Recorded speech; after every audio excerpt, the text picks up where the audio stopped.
who's You want to? here, right?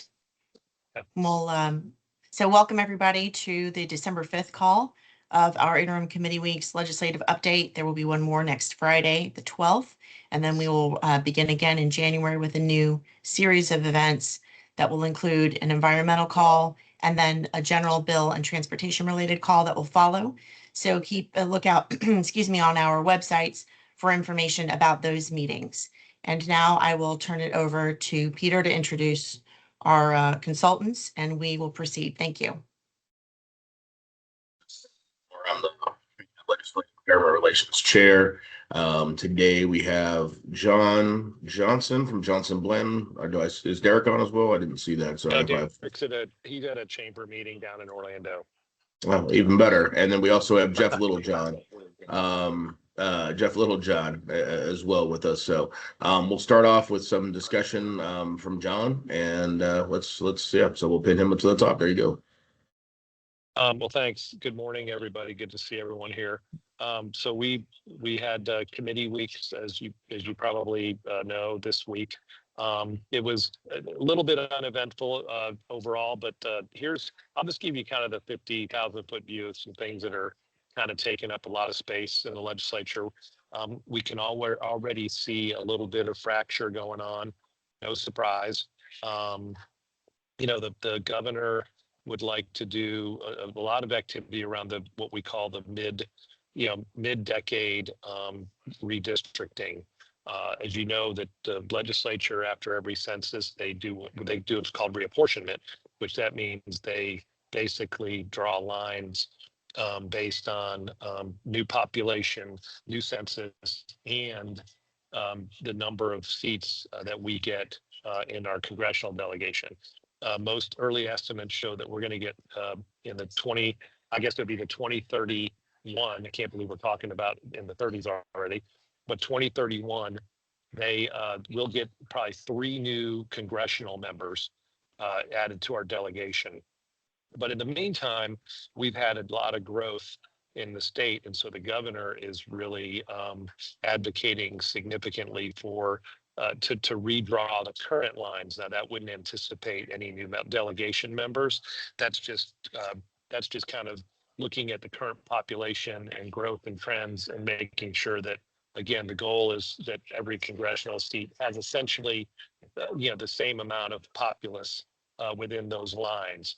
Now, the backstory to this too is that, is that there's a couple members. I think, Jay Collins, our lieutenant governor, I think, one of the reasons that he's holding out, making a final decision on whether he's running, is I think his heart really lies in Congress, and if an opportunity in the Tampa area presents itself, he's going to be interested in running for a congressional seat. But this week, the House has started. They're going to have hearings, and they've started the process where the governor has asked for a pause, and the Senate has agreed with the governor that they would rather wait until after the regular session in order to do it. The House is saying no. We've got federal qualifying is earlier than state qualifying, and we should not wait. Mike Redondo, who's a member, not a freshman member, he's a member from the Miami area, is chairing that process. So it's just more of an indication of, just continued tension that is carrying over from last session. As far as issues that we're kind of concerning ourselves with, one is the fact that we've got a bill that an indemnification bill that Bill Connerly, engineer in the legislature in the House, is carrying for us. And as the last time we got together, we had not yet secured a Senate sponsor, but I anticipated, I felt confident that Senator Jonathan Martin was going to sponsor it for us, and he has indeed agreed to do so. So we do have a sponsor on both the House and the Senate for that bill. Hopefully they'll drop shortly. I'm hoping that we'll have a bill number on them before next committee week. The second and third issue that we are working on is a combined effort into one bill. We've got some tweaks to Chapter 471 uh, uh, which is obviously your practice act that we're trying to lend support to the Board of Professional Engineers, which is a combination of things, some increased fines for unlicensed activity, an ability for the board to have its own separate database, so you don't have to go into the department's portal. Some codification of some agreements with the UK. We've talked about that before. And then we do now have agreement by both the sponsors in the House and the Senate to actually put a loan assistance program in place that I know is important to the Transportation Committee.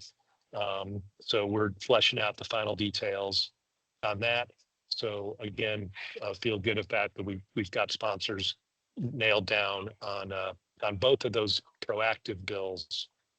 And then the other issue that dropped this week, we had been working pretty dutifully over the interim. Peter Moore's been engaged pretty heavily with me. We've met with members. We've been in the district meeting with members, and this has to go back to kind of what we call the dereg bill, for lack of a better word, where the boards, the bill from last session in the House contemplated abolishing the board, all the professional boards, including the Board of Professional Engineers.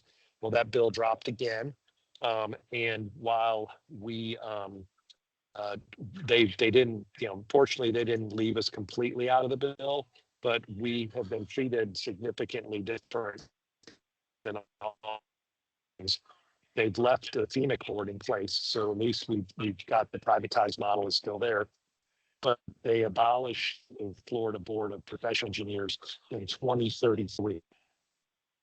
So they pushed that out 7 years, and where all the other professions, they get abolished immediately.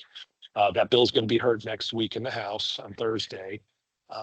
And again, as of right now, there's no companion bill filed in the Senate. I know that the House is shopping pretty hard to get a sponsor in the Senate. So far, nobody's bid on that. And again, this is just one of those contentious issues. I don't get a sense that the Senate is really going to pick up on it. The other issue that's been filed last week or week before is the contractors are seeking an agent of the state status, which is obviously concerning for us. We either, if that bill gets traction, which I think it's a big lift in this environment, because the House tends to be a little bit more trial lawyer friendly, and their trial lawyers will completely, oppose this bill. But we either obviously need to see it go away, or if it does get traction, there's thoughts that we perhaps need to include, engineers, because again, if they get agent of the state, that just means more liability flows our way. So we're tracking. We have about 20 pages worth of bills of interest that we're just tracking, and really between now and session, that'll probably call down. That'll call down significantly. As I mentioned in our last call, we're kind of over. We're over monitoring right now, just to make sure we're not missing anything. But I think, between the CLGR and internal staff here, we'll call that list down significantly between now and the start of session. Start of session is first of January, second week of January, and bills will be dropping all the way up until the day before session starts. So just be prepared. There's a slew of stuff that's on its way. So far, nothing related to CCNA, which is good. And again, other than that agent of the state, there's not anything that's too troublesome yet, at least in the silos that we're watching. So, and I don't know if you want, Peter, if you want Jeff to go next, and then we can kind of save everything to the end, or how do you want to? That's what I was thinking. You could bring up some of the things that you want to talk about, and then we'll open it up for questions. Great. All right, good morning, everybody. So there's still not a ton of major bills or issues emerging in the environmental, water, growth, and energy portfolios. There are a handful of bills that I'm tracking, and that are of interest and worthy of a quick mention. There is Randy Maggard has reintroduced a bill that he ran last year that would preempt from to the state from all the local governments, all of the basically all environmental regulations, stormwater, water quality related. It's already, it was controversial last year. The League of Cities and Association of Counties and Stormwater Association, all those folks pushed back hard against it. I suspect they'll do the same this year, but just flagging it. So that's House Bill 479, and then the Senate companion is Stan McLean's Senate Bill 718. There's a DAX bill that came out this week that has a bunch of things in it. Interesting to the portfolios that I follow. They restrict biosolids application, the land application of biosolids everywhere in the state, and remove a requirement to ratify any new biosolids regulations.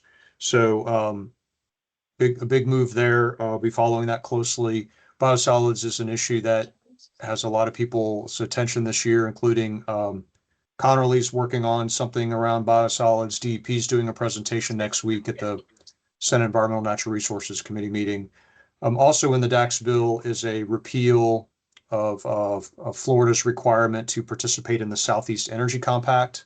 So that's just, another example of kind of getting out of some things that the current leadership considers woke, or, you fill in the blank. That was a renewable energy compact. So that bill would pull us out of that compact. The professional concerns issue that popped up onto my radar is the irrigation contractor licensing bills. That's 611 by Cobb and 508 by Trunow. It creates a new, so while half the professions or most of the professions are being deregulated, this would create a new profession, professional irrigation contractor, with a license and a licensing board. Concerning for, Sorry. I know it is funny, right? Read Yeah. the room. The landscape architects and the engineers should be concerned because it does specifically require a licensed irrigation contractor to do the design and installation and permitting and maintenance of specified irrigation systems. These are larger commercial systems. The fact that it would put the design in their court is obviously a problem for us. Again, I don't see a lot of chances of that going, but I'll be watching it. And Peter, this is a heads up for you, and we'll get the information over to professional concerns so they can look at it. A bill that we talked about, I think last week, the putting DOT standards on stormwater systems, mandating DOT specs for piping and a new inspection procedure. That's 558 by Burgess and 239 by Grow. Again, that's picked up a lot of negative attention already by the local governments. There's some professional concerns issues that on engineers' side with the mandatory inspection requirements. So flagging that as a bill of concern. The glitch bill, as I've been describing it for Senate Bill 180, that the growth management folks, Land Development Committee is tracking, that's 218 by Gates and 217 by Abbott. That still doesn't have a lot of language in there, but still is just being described as a landing place for any glitch language should that be required as a result of the litigation. And then just for fun, since last year we banned weather modification, this year there's a pair of bills that require advanced weather data integration into statewide emergency planning. I just thought it was kind of funny. So I guess, getting your information from the National Weather Service isn't good enough. We need advanced weather data integrations, AI, and some other stuff in there. So just thought I would flag that for interest. There wasn't a lot going on this week. The House Natural Resources and Disasters took up the state bird. Next week, I think, is something on AI in emergency management. So not really a lot going on the House side. The Senate Environment and Natural Resources next week is taking up, again, I mentioned a presentation on biosolids next week and coral reef restoration. That's my report. Okay, thank you. David, I believe you had already raised your hand. Yeah, just a quick clarification on that agent of the state part. Is there other professionals that utilize that currently, or like how would that change? Just a quick kind of high level, how that would change how contractors operate versus who currently has that authorization, or um just a little understanding. Sure. John, you want to take that? Well, I know, yeah, I know that I can jump in. a number of years ago, the CEI group, they got agent of the state status. And so, you know, other than that, I'm not quite sure off the top of my head who else has that grant that status. It's essentially, you know, it kind of comes with it a built-in sovereign immunity, if you will, that their liability is going to be capped and they're going to be there's, you know, they're viewed as the state of Florida when they're working. So I think it would have the potential of shifting significant liability our way Yeah. if something like And, that were to get traction. and I know last year that subs were able to be included in that because it was previous on the prime contractor. Somebody said they would Yeah. step up. Essentially, David, the idea is that if so, there's a design for the DOT. You know, there's a designer, there's a contractor, there's a CEI. The CEIs are out and the contractors are out. The only ones left are the design engineers. So that's the reason why we either what's good for the goose is good for the gander. If you know, if they're going to get it, we might as well jump on board with them and say everybody's an agent of the state. I didn't know if someone wanted to speak to that. I'm sorry, I heard someone. I think it was Sandra. Yeah, no, I was just gonna jump in, but you guys covered it. It's the CEI consultants and the sub consultants. Yeah, the subs were Or included, what, last year or state 2 sessions project. ago? Yeah. I remember that last year. I didn't know if there was anything else, if that's the extent of who had it, and now that's a reaction to that, maybe. Yeah. Okay, thank you. And then I just put someone asked about PFAS related bills. I put my email in there. Just please, you know, I know, well, there you go. I know Connerly's working on something, but just email me a little reminder and we'll just do a double check on that. But I know there are some PFAS bills that are coming if they're not out there already. And I knew last time I know someone asked about Lauren Mello's blue ribbon bill, talking about the properties over 10,000 acres and having essentially it's almost like a Senate Bill 180 ability for the local governments can't control that. And then I think there was one other question about what's going on with rural lands, and obviously the Senate president's big initiative. Peter, both of I those can't- are on the tracker for the Land Development Committee. And I can provide a more detailed report on both of those sets of bills next week if you like. They're on my tracker. I just haven't done any real research on them yet. Okay, that'd be great. And again, Is any- there's a lot of consternation with the rural renaissance. I mean, the Senate president obviously wants to move forward with some of that, and the House is kind of behind the scenes pushing back again. So again, just a little bit more, you know, fracture between the two bodies right now, so, leading up to session. Okay. We have any other questions? Because if not, then I'm going to give John one more softball. Any more discussion on property taxes? Because I know that's sucking the wind out of things up there. Although apparently it's cold. Yeah, you're in a nice sweater vest there. It's nice. It is nice up here today. Yeah, they what's it, this week or next. I mean, I'm not paying a whole lot of attention to it. But that said, the House has got 6 or 7 proposals. Only one of them is moving. And I can't recall. Jeff, you might be watching it closely. I can't recall which one it was. But they've definitely slowed their roll on it. In terms of, I know there's talk about maybe moving the exemption for 65 and older. and just doing an increase to the homestead exemption across the board. Those are really the two that are getting talked about the most right now. Yeah, I know Vicky Lopez went back to the county now, so She she's did. no longer a co-chair. She So did. we just have Toby to talk to. Unfortunately, at least he's in our industry, so we'll have a chat with Toby. She's a big loss for us because she was a huge ACC FDS ally. So we'll make good for her, but she certainly be missed in our silo. That's for sure. All right. Well, we really Great. appreciate this update. Does anybody else have any other questions? And by the way, if you do have questions that come up during the week or something like that, please send them to Laura or I, and we'll bring them up. We'll make sure that John and Jeff are briefed, and that way, they can be prepared to talk about that during these calls. Obviously getting hit cold with a new bill that just dropped is not easy for anybody. A lot of times they haven't even read them yet.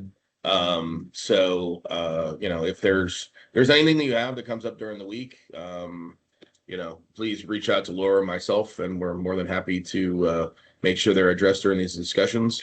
When the CLGR happens and we roll out our full agenda, we will be putting together another leave behind for all the attendees to PE days. And for those that haven't already signed up, Laura, how about you chat about that before we close? That's perfect. You read my mind. So if you've not already registered for legislative days, please be sure to do that. I believe that we've got registration closing here before the holidays. That will allow for me to review everything right when we get back and get our teams organized by your legislator. So when you register, or if you have an administrative assistant who is registering for you, please be sure to use your home address and use the links provided to identify your Florida House legislator and your Florida Senate legislator. And that way we will be more strategic in how you are both assigned as teams and in which appointments that we will be looking to secure for you. But we look forward to seeing you for this important event, especially with bills that we're carrying this year. The more people that we can have there on the ground carrying our message, the better. So thank you very much. Thank you. I believe Dr. Davis raises his hand. Yeah, I just want to mention, because some of the Philly class, they're trying to get registered for the hotel. And from what I understand, Laura, the hotel is full. That is correct. On the registration page, there are alternate suggestions for nearby hotels. But yes, the main hotel is full. Okay, and then the second question was asked not only with the Philly class, but in our last executive meeting. The morning of, Tuesday is where we're all going to kind of meet in a large room and kind of divvy up who's going to be on what team and who's going to be going to see, kind of how we did in the past. We, on the board outside the room, it kind of showed you whose team you're on. And is that the same? Yeah, great question. And I'll give a little bit of insight. This year is going to be a little bit different because it happens to occur during the Martin Luther King Jr. holiday week. And so the state offices will be closed on Monday.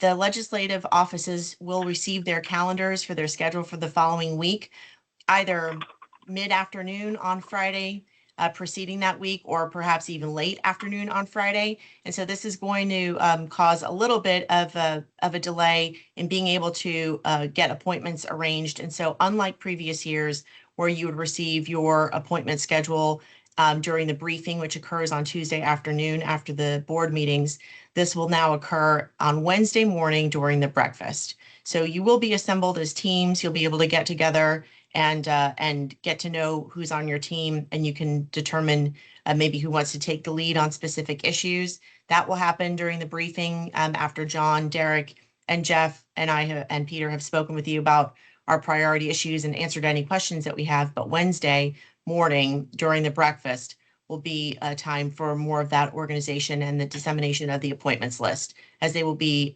continued to be arranged throughout the day on Tuesday when the state is back in office, and so are we. Thank you. You're welcome. All right. There's no other questions. We'll give everybody 5 minutes of their life back. We really appreciate everyone's attendance today and everyone who reviews this video later. And like I said, if you have any other questions, please reach out to Peter. There's Yes, one sir. hand up, Sandra. Sandy has a I don't know. question. Oh, I apologize. point. It's Okay, not it's not on a my thing. question. When we were talking about the schedule, I was just gonna remind everyone who comes in on Monday, even though it's a holiday, the Feely class will be having their fundraiser that evening, so just throwing that plug out there. Thank you, Shark. All right. So sounds great. If there's any questions, please reach out to Laura or myself, and we'll make sure they're addressed. We'll give those to John and Jeff as soon as we get them. So thank you very much. Thank you, guys. Thank you. Have a great weekend. y'all. Thank you. Bye-bye.